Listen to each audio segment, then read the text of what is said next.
lesson. Alright, CJ, here we are with you on the left side. We got Glavin on the right. Let's kind of start to click through some frames here. Getting to balance point. Okay. And you see, I don't really have a problem with where we're at here with your lower half. My biggest problem is here with your hands. You immediately already have your hands over your head. So again, if our hands are that high, it's going to have a reaction with what happens to our head as far as being in a balanced position. Again, I would much rather you see like Glavin has, just have your hands in the center of your chest. It's nothing jazzy. Just keep it pretty simple. From there, moving forward, breaking the hands. And because you did bring up your hand so high, I think that you're going to have some inconsistencies with how you and where you break your hand. You can see immediately your front leg starts to swing out here. Okay, and by doing so, when it's swinging out, so is your front arm. Okay, now Glavin kind of does the same here, but now I'll show you the difference between what you do and what Glavin does. Alright, so now we're back in this position. Now we're starting to kind of get to where your lead foot lands, and you can see where you've got your thumb is actually pointed out behind you, not thumb pointed at the catcher.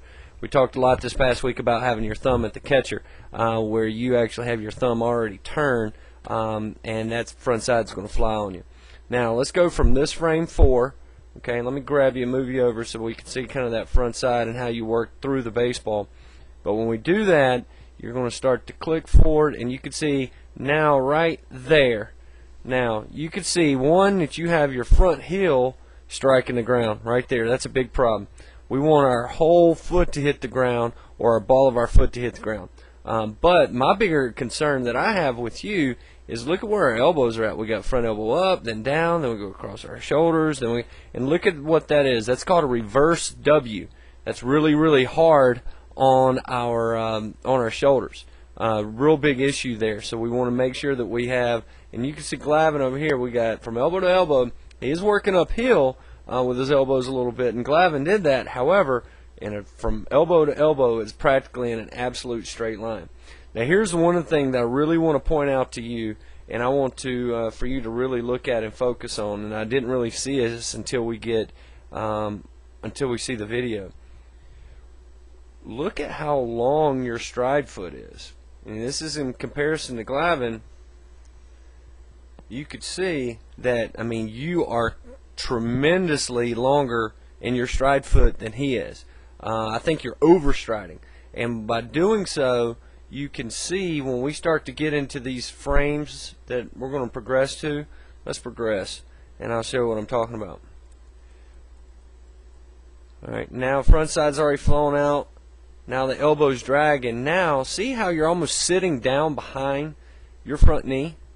I mean, you are literally at about a 90-degree angle there on that front knee, 91, and see where Glavin's not quite as far. Now you've created somewhat of a tilt, but look at how this all kind of lines up. I mean, it definitely makes like a big U, and we definitely should not be making a U with our body there. We want to, be much more in a stronger position, and you can see where Glavin's much more of a stronger position, and yours is broken.